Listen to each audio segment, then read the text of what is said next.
All right, welcome in. Here's what we got for you tonight on How Bout Wow, Cowboys fans. Cowboys coach Brian Schottenheimer actually said he got so pissed during Cowboys-Rams joint practice, probably because of plays like this, he ended up calling a bomb that the coaches agreed they would not do. Here's that play right there. So it paints a picture of a Cowboys coach just as frustrated as fans on Cowboys Twitter and in the stands in Oxnard, California.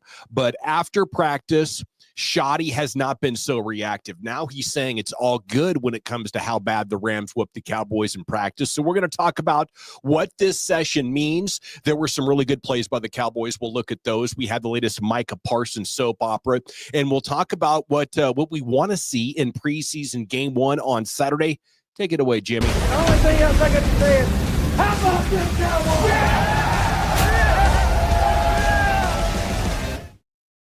And thanks to Joseph Hoyt and Chris Hanks for the video there of the practice plays. Welcome into How About Wow. I'm Gavin Dawson, and with me, as always, is the former all-academic SEC lineman from Kentucky, New Bear Lesniewski. How the hell are you, buddy? Well, I don't quite know. Gotcha. I'm having a USB cord issue. Okay. Well, the mic sounds good, buddy. All right, are good. You rock? Yeah, no, I couldn't bring myself to Oxnard for another week, so I brought the Oxnard to me. My 80s. My mom says on FaceTime, "Why does your hat say 80s?" 805, baby. Oxnard forever. Let's go. Are you buying what Schotty said about the Rams handing the Cowboys their own lunch there on Tuesday afternoon in Oxnard? Yeah, and here's why. They did no game planning whatsoever. This is genius level. This is the Schottenheimer kaplow is – he just throws the gauntlet down and says, Micah Parsons contract, I see you and I raise you. No game plan for the inner squad. Because now he can play this however he wants to. If Booker had gone out and manhandled whomever, Jared Verse, let's just say, then he could focus on that. Instead, now Booker gets to crawl back into his cave and say, I need to pay attention to the fronts because every front and every guy is going to play a little different. There is built-in soap opera level stuff to every level of the engagement farm. It's incredible. You know, I didn't think that Schotty would be engagement farming, though. I thought, you know, if he had the best players, they would go out there and knock the other guy's dicks in the dirt, not the other way around, New Bear. I think you can spin this if you want, but it's football, and if you're getting pushed and shoved and you're out of position, I don't care if you're running the same play. I don't care if it's vanilla. You know, I think this is kind of like baseball players that you know, get pulled out of a game, go beat up a Gatorade cooler in the clubhouse, and then when reporters show up, they're like, "Oh, it's fine. It's 1-162. You kidding me? We don't get too high or too low." Bunch of BS, buddy. Bunch of BS. Yeah, I mean, let's just go Kenny Pickett 5x5s. Let's talk about 5 touchdowns and 5 drives and how he's going to be the next Big Ben, and then watch him not be here in Pittsburgh anymore. I mean, the preseason is so fascinating because it's not even just vanilla. If you know that you're going out there and you have no game plan, in your head, are you telling me, Tyler Booker, that you don't think you have a chance? Like, are you literally telling me that they showed you so much in a practice that you weren't prepared for? You didn't watch one Rams game, let alone anything that's leaked on Twitter in the past few days. I am just blown away by 2 things. The first and foremost, 2-minute drill. Dak's got it on lock. When the grown-ups need to be grown-ups, let's bleeping go. But the other side of this is that there is some lack of preparation into excuse land because we didn't have a game plan. And what I'm the most looking forward to is the next 2 or 3 weeks of all the back and forth between the Philadelphia Eagles and the Dallas Cowboys about the showdown to start this whole damn thing. Well, you know what I would love, and Schotty actually mentioned that at his presser today, was we're not showing him anything, you know, and if this is all part of a grand master plan to keep Philadelphia guessing as much as possible, then I guess I can get it. But it was pretty bad. You know, I think Lamb had a good day. Maybe Bland and Elam had a good day. Other than that, here's where I'm at with it, New Bear, and here's why I think the criticism is very legitimate. It's a continuation of what we've been seeing. It's not like this was an outlier after a season in which you covered well, you stopped the run well, and you blocked it up well. This is a team trying to get right. So when you go out there and practice and we see similar things to 2024, it's hard to believe that a major trend reversal is coming without more significant personnel change. Yeah, but here's why I do love it. All the back and forth, all the, oh, hey, you guys started fighting each other, now we're going to run, or any of the other things that threaten to ruin the summer of good vibes only. This is the first litmus test, the first stake, the first brick, whatever you want to call it, where Schotty can always come back and say, oh, y'all feel good about how you did on this Tuesday or this Thursday in the coming weeks? Let me just cue up this clip of the deuces being chucked up, or me having to turn my hat around for Mr. Coward and come correct at a podium because we were acting like children instead of grown-ups. Like, there are so many things that he can play with over the course of the next few weeks. Well, this is the dog days of summer. 72-5 in Oxnard withstanding, Micah Parsons contract negotiations withstanding. This is going to be a teaching tool, a learning tool, a laser pointer moment that he is going to wear out and milk for. I mean, he's going to squeeze all the juice out of whatever fruit this is for the next couple of weeks. Yeah. Well, I hope he can turn it into a positive. I don't know if I'm quite tracking you on there, but he did say, now this is what he said, New Bear. I got pissed off, so I called the bomb. I wasn't supposed to, but I got pissed off. And after I did, I was like, bleep. So to me, that is, you're under stress, you're under adversity, and you're reacting with frustration to what your eyes are telling you, which is you're getting your ass kicked. He didn't say, hey guys, it's fine. Vanilla game plan.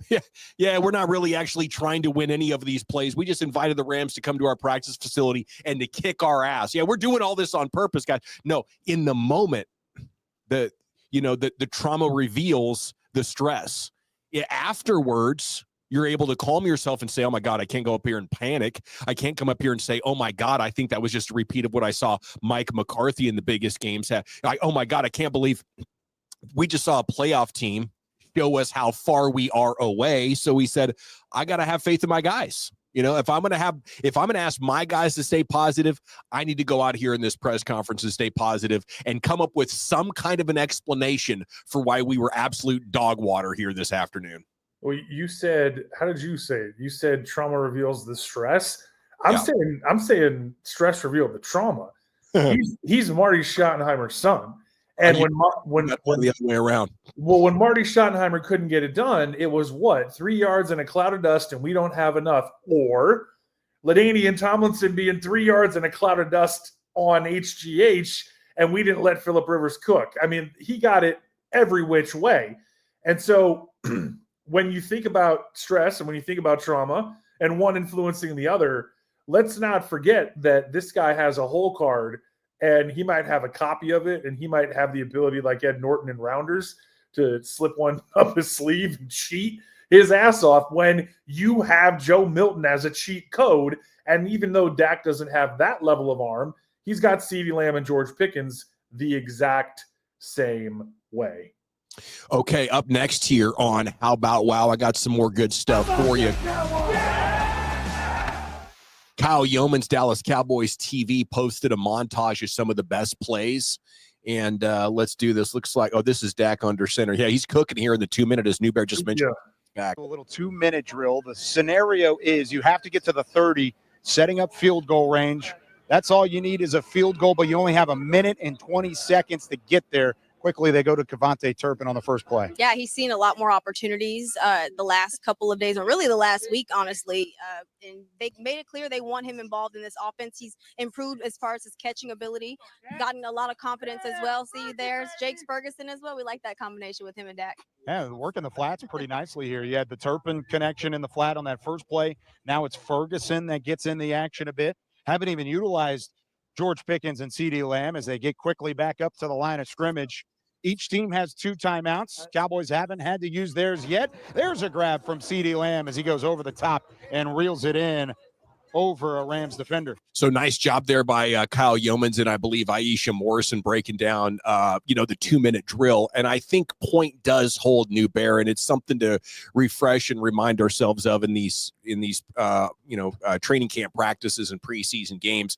So much of these happen without the best players on the field. And when the Cowboys' best players were on the field, it actually didn't look like there was too much of a gap. And, I think you got to throw the defense a life raft as well for not having Micah Parsons. I mean, we just had the stat in a show we did last weekend. When you take him off the field, they become one of the worst defenses in the NFL.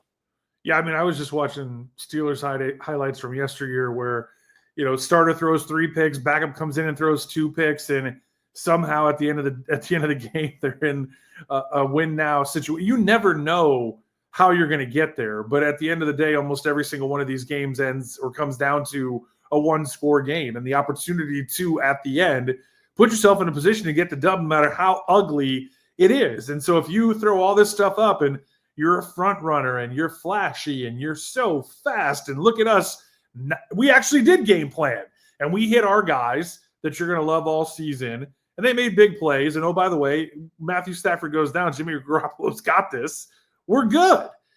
And then, you just kind of stem the tide, hold fast, do enough to stick around and, make the other team regret letting that happen, because you get in the 2-minute with CeeDee Lamb, George Pickens, Jake Ferguson. Devontae Turpin's like 4, 5, 6 on that list of guys you're worried about, and they go to him on the first play. They always have the ability to pull out those trump cards, right? So it's really cool to see, like you said, when push comes to shove and the guys are out there, they get the job done. Yes, they have historically a lot, and we expect them to do that more so than last year, this year. I think going along with it's a continuation from last year. Like if I wanted to play that side of this discussion, New Bear, like it was just 11 touchdowns and 8 picks for Dak Prescott and a lot of offense in quicksand. And, Dak looked great the second week of practice when we were there. He had back-to-back practice where he was on fire in the red zone. Like every other throw was 6. Now you see him against a better defensive line, maybe a little bit better of a secondary, better overall defense. Is this the first sign that maybe 2025 isn't going to be that resurgent post-injury season Dak had? I think all those narratives are live, and we won't really start to get answers on them until we're, a couple of weeks into the season. Okay, there was something revealed about the starting lineup yesterday, New Bear. I want to get to that here in just a second, but How About Wow brought to you by BetOnline. Link in the description for up to $250 in bonus bets. You can see right here, fastest payouts guaranteed, A+ rating, unmatched game integrity. I've been with BetOnline for years playing both sports and poker, and I love it, and you will as well. The link is in the description for up to $250 in bonus bets. Okay, how about a Javonte Williams run? You've been calling this all off season. This is Javonte's job to lose, and here is the first-year Cowboy from Denver.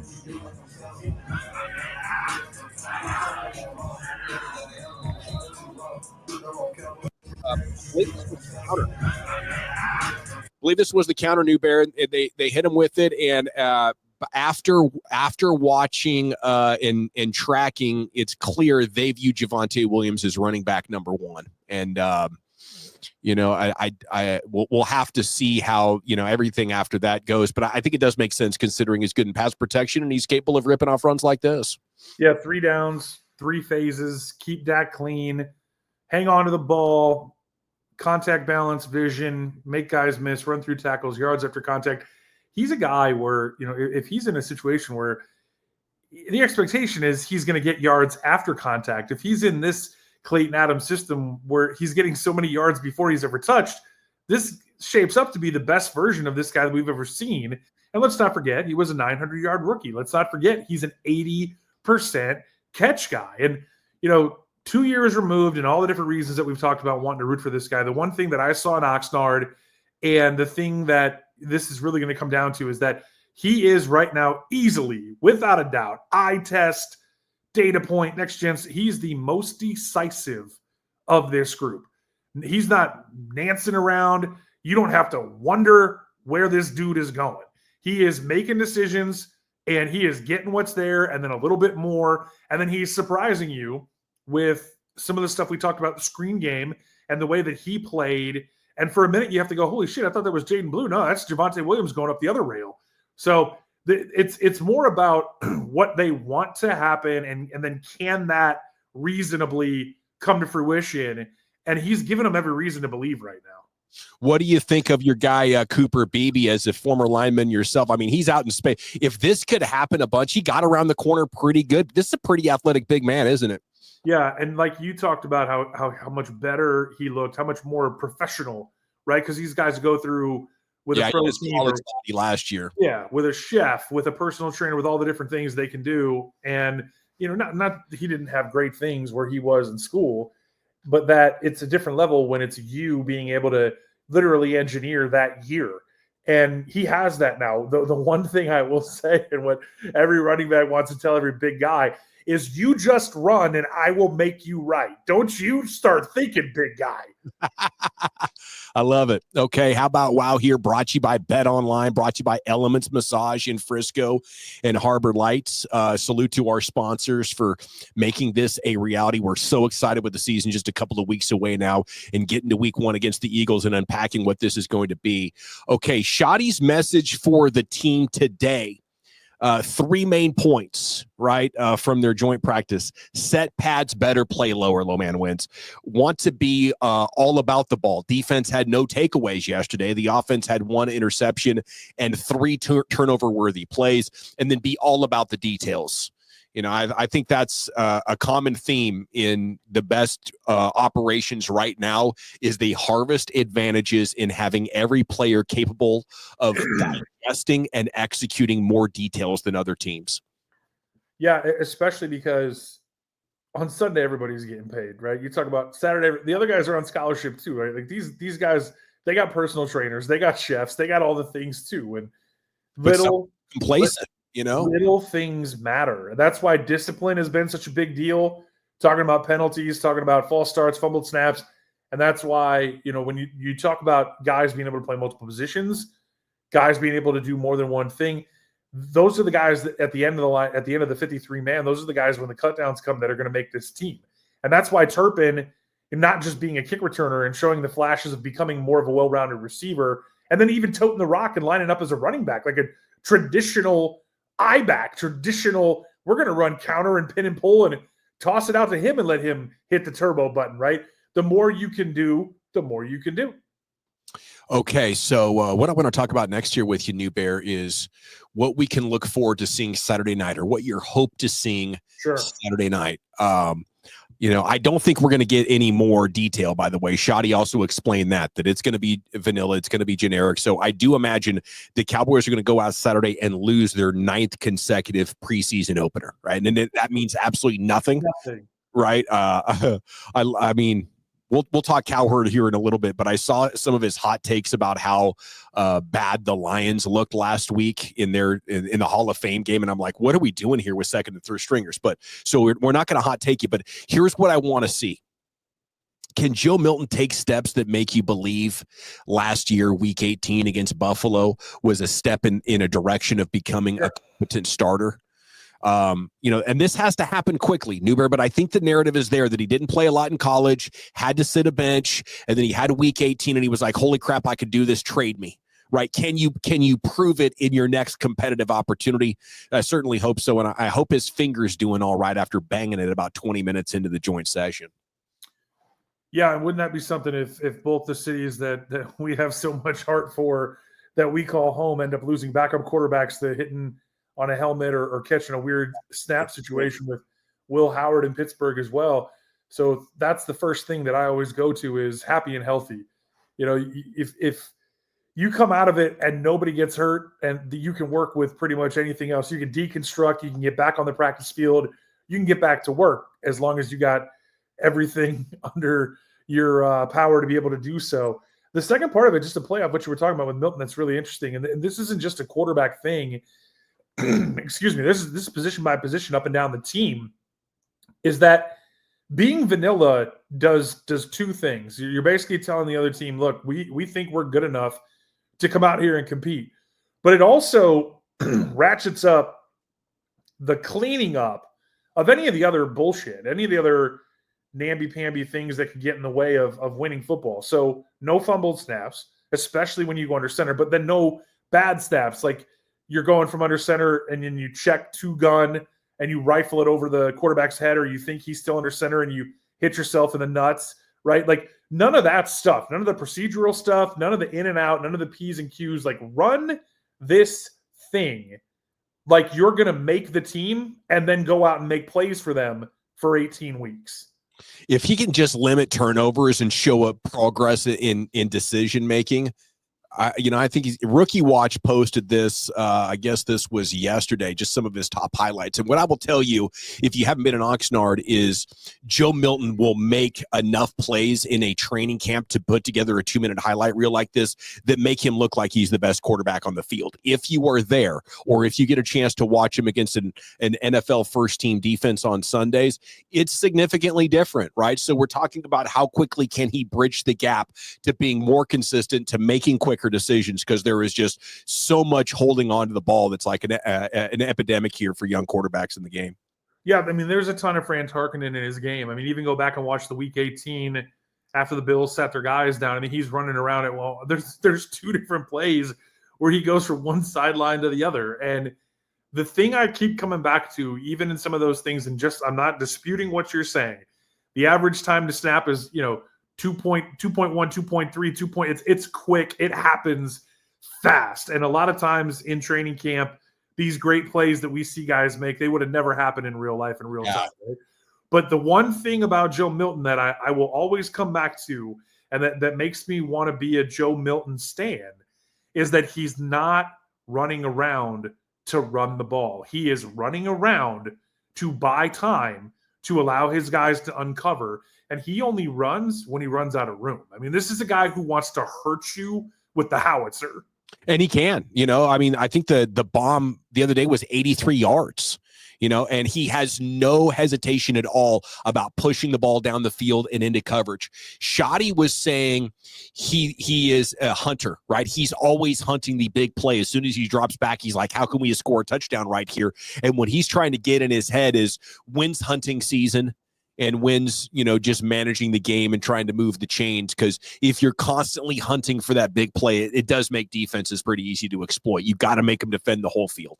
Well, I mean, it's the same thing we talk about with Dak. On time. I mean, Dak is guilty of that exact same thing, where he wants to just not even just thinking that he's a young man and he can go do Mississippi State Dak, but just wanting to say, we have all these guys and I trust my line. And I want to make a play. If he's willing, and we're all going to see, and they're probably not going to show very much, if anything, that we expect them to go bread and butter Thursday night under the lights, right? But what Dak has to understand, and what he's going to have to do that night and all the nights like it and all the 1 o'clock starts like it going forward, is play on time and on target. Because if you give George Pickens 7 on time and on target, he can go 77. And CeeDee Lamb's always been able to do that same thing, but he's always getting double teamed. Now, the one of those dudes, plus Fergie, plus Blue, plus Turpin, and all this speed, somebody out there is going to be singled up in a place where they have an angle, they have an advantage based on the scheme, based on the matchup, based on all of the different things that are colliding at the same time. And that's going to be the biggest thing to watch for Dak throughout the course of 2025. All right, up next here on How Bout Wow, did you see what Dak Prescott said when he was asked what his response was when Micah requested that trade? He said he texted him, "Bleep, man." That was the report from Jory Epstein in Yahoo. And I love how he clarified it too.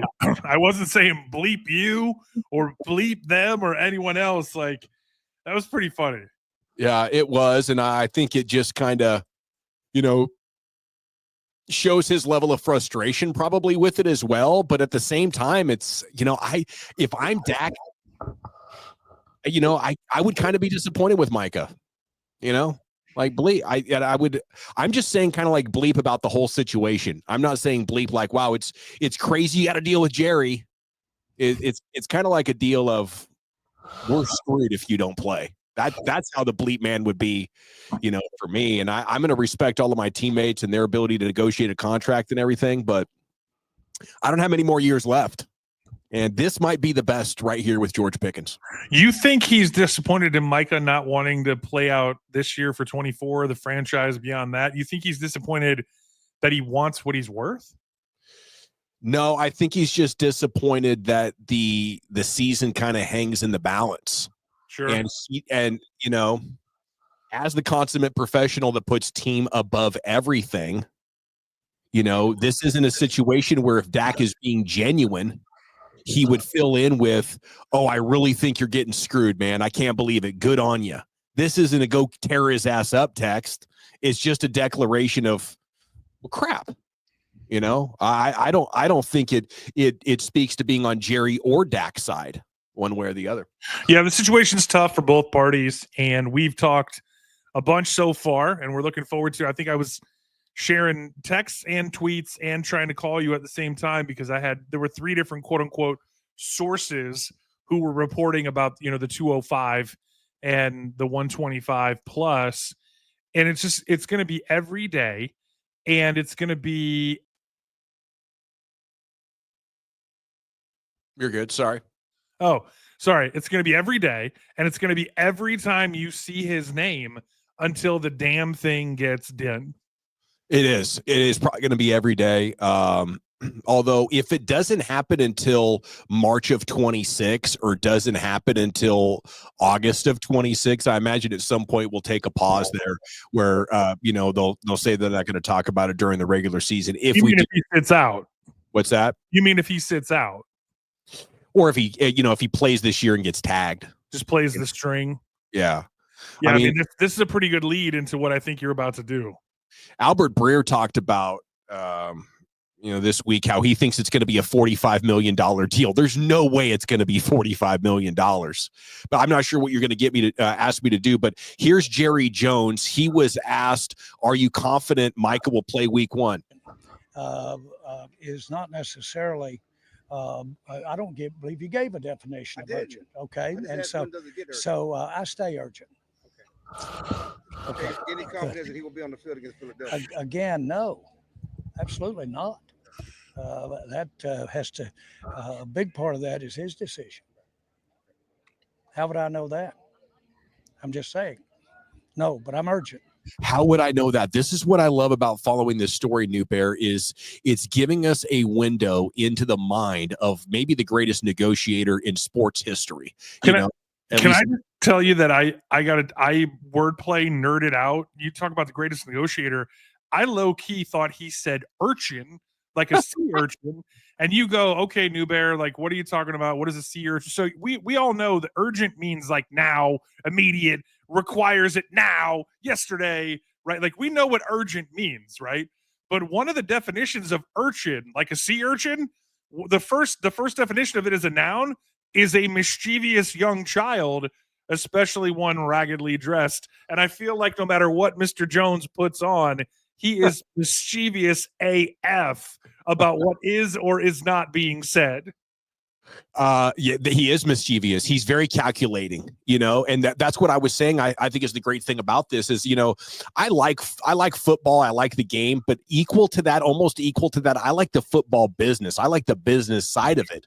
And I think what fans want to hear here is, you dummy, you don't want to give Micah the contract that he deserves. And if you were willing to do that, then you could say, yes, I'm confident Micah Parsons is going to play. That's the second level that I think a lot of fans and maybe even some media are reading into. But in truth, what's going on here with Jerry in this clip, his position with Micah is that we have offered all we are going to offer, right? So I don't know. I've done everything I am going to do.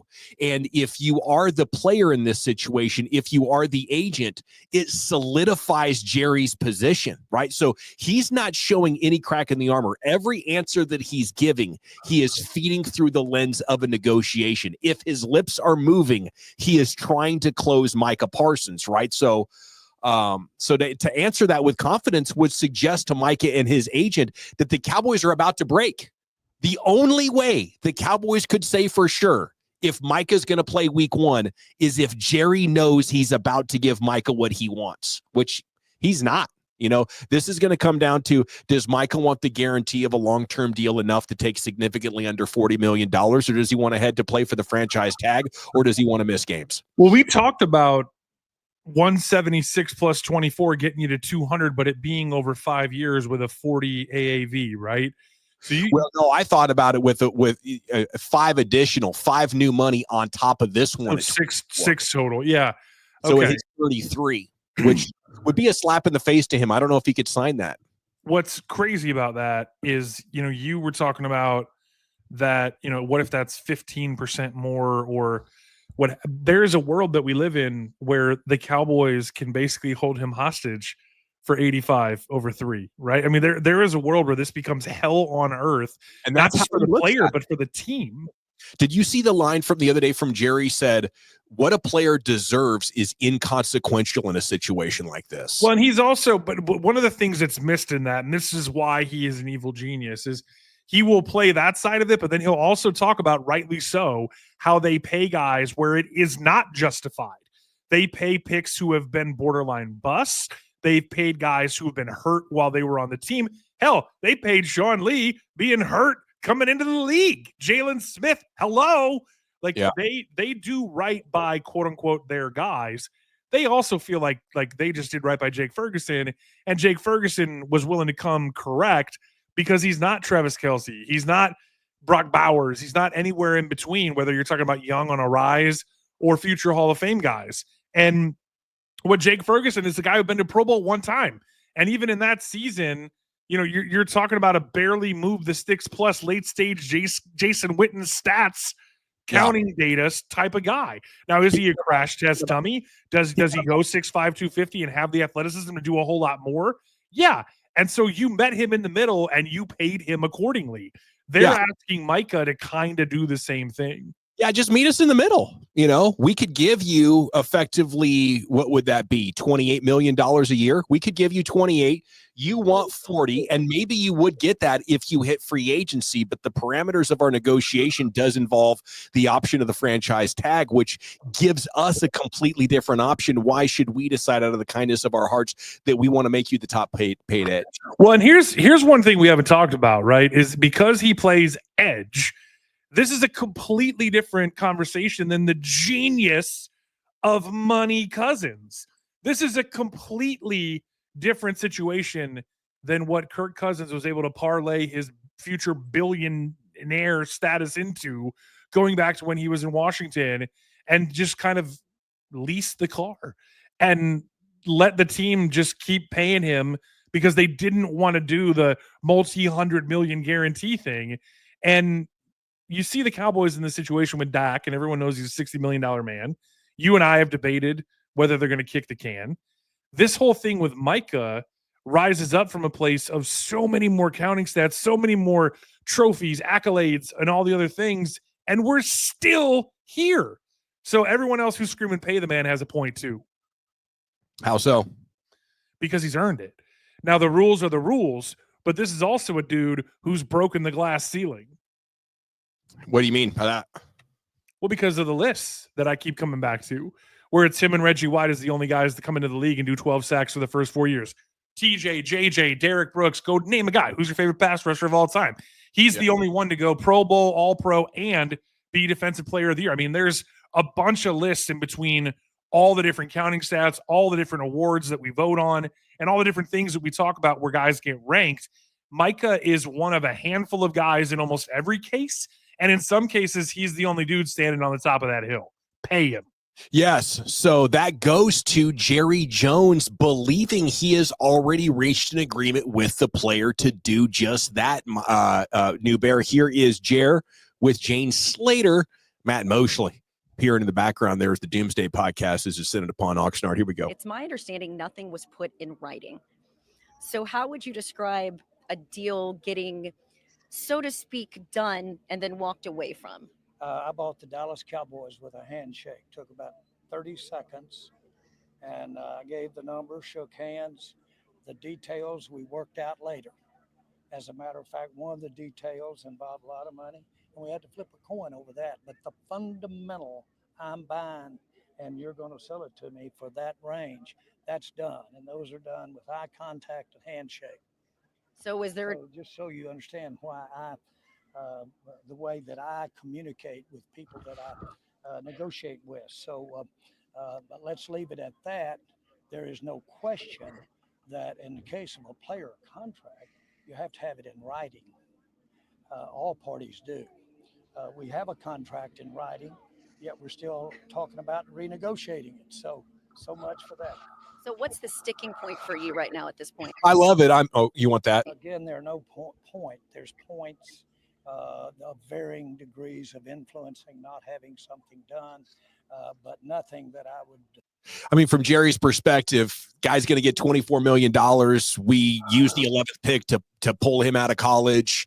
He had a checkered past in college. We took a sizable risk taking a linebacker, and we put him in this incredible position, and he has a contract. So to want to withhold services on that, I think might violate Jerry's old school style. But I do think his old school style betrays him here, thinking that an ambiguous, hey, I'm from the old school, and a handshake and a look in the eye gets the deal done. I don't know if you can insist that all of your players, as they're very early in their business and professional lives, have the exact same lived experience and set of social norms about what a handshake and eye contact means. And oh, by the way, Micah Parsons did feel strongly that, he let Jerry know at the tail end of that, you're going to have to talk to my agent, in order to get this done. The problem with this is now the double talk, the disinformation, the backtracking. Micah came out at the front of this and said, we wanted to get paid a year ago. We were willing to take less. We wanted to get out in front of TJ, out in front of Max, out in front of even the Daniel Hunter deal. And as you go through all of this, whatever anybody said, they said a year ago, they're now being accused of, or the other party is accusing them of doing the exact opposite thing. It is, without a doubt, the most ridiculous element of a potential Super Bowl team. And you go, well, wait a minute. Are we only talking about this team because of Micah Parsons' contract?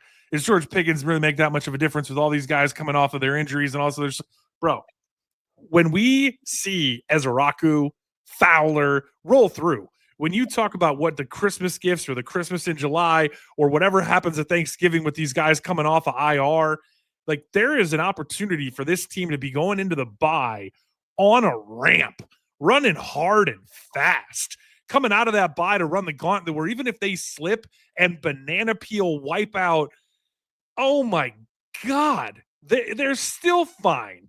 And even if this isn't just a Mario Kart joke, it's like, how do we just get right for that week 18 dunk on the Giants and then go figure out where we're going to go win a playoff game for the first time in a long time, and anything can happen.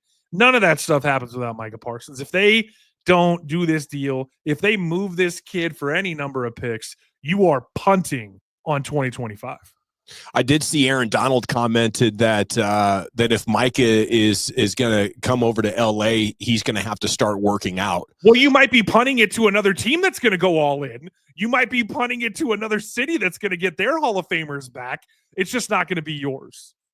Yeah, I mean, I think that would be very fitting if the Rams get to the Super Bowl for the third time in the last decade, as the Cowboys are trying to manage the cap very conservatively, close to their vest. But if I'm Micah, going to LA sounds great. Play with verse. If I could just coax Aaron Donald out of retirement, if on my football wiki it would say Micah was so good that he got Aaron Donald to unretire so they could have the best defense in the history of the league, I would say sign me up, and then shoot, I think we all love Texas, but if you're not from here and you've already requested a trade, then maybe Los Angeles and that beautiful scenery. If you got $200 million, LA is a great place to be. Well, let's not forget, Braden Fisk is a bad man. I mean, it's not just verse, and there's, the Kyron Williams just got paid, and they got a couple other running backs in that room that they like, that they traded up for to get this year to push him to go to an even higher plane. And then, Stafford's got the back, he's going to gut through that. I mean, he's football's Clayton Kershaw. He's going to figure out what he needs to do to be there when the team needs him most. And Jimmy Garoppolo you talk about guys like Mason Rudolph, you go around the league and talk about QB2s, what Joe Milton might be. Jimmy Garoppolo's get you to the Super Bowl level quarterback. We know that already. So there's a lot to like if you're in Los Angeles. What's that? Definitely looked like it yesterday. Oh, man. And he always looks the part, pause. But as we go through, the machinations of the Rams being a team that could do the damn thing, when you talk about what they did with Devonta Adams and letting Cooper Kupp go and pairing him with Puka and what they just did a few years ago where they went all in on this thing and none of those guys are there. And now Aaron Donald's talking about coming out of retirement, arguably the greatest to ever do it. And certainly of his generation, maybe of all time. What type of impact should Micah Parsons be having on the Dallas Cowboys? Why are we bleeping around? Why is this even a thing? He has Aaron Donald talking about coming out of retirement, and we're talking about the bleeping franchise tag. Because when the Cowboys are close, they're like, this is great. We're close. When the Rams are close, the Eagles are close, they're saying, wow, who's the best player we could possibly get right now to make us an undeniable force? And that's really how all this comes back on Jerry Jones. I think we're going to have to agree to disagree. I mean, it sounds like you just want to give Micah Parsons $41 million on a team that's obsessed with the salary cap. Just give an extra 13 APY. Let's just, hey, who wants extra money? I think that's crazy. It's only extra because the rules say you can. What? It's not an because the rules say you can. Just because you can does not mean you should. Well, I mean, like 6 months ago, Micah and his staff said, we don't want to do the deal now. We want to wait for Myles Garrett and TJ Watt. So I think both sides are picking their point in the timeline in which it wants to get done. There have been 8 or 9 players in the Jerry Jones era that have faced this exact same situation. Mike is really the first to act super sensitive about it. I think those things are real. Like, be a man about your business too. And TJ Watt turns 31. I am happy as a clam that the Pittsburgh Steelers gave him $108 million guaranteed for the next 3 seasons. Micah Parsons, age 25, age 26, age 27, age 28. He's going to go through this again before he's even where Garrett was and TJ Watt. The total package. But that's not Micah Parsons' fault. TJ Watt is what did I said that's because TJ Watt is the total package, which Micah Parsons is not. He's not the leader. He's not the run defender. Yeah, one trick pony is what the comments want to get into. That one trick, though, comes at you like a block of granite going 4.39. I'm just saying, TJ Watt, and I love TJ Watt, and I think he's the best. And I think wouldn't you say in today's game, though, that being able to stop the run has become massively important again? How many players can you have at the top that you're like, well, my corner doesn't cover, but my corner doesn't tackle, but he covers. My linebacker, he's not. He kind of gets worked in the hole, but he covers.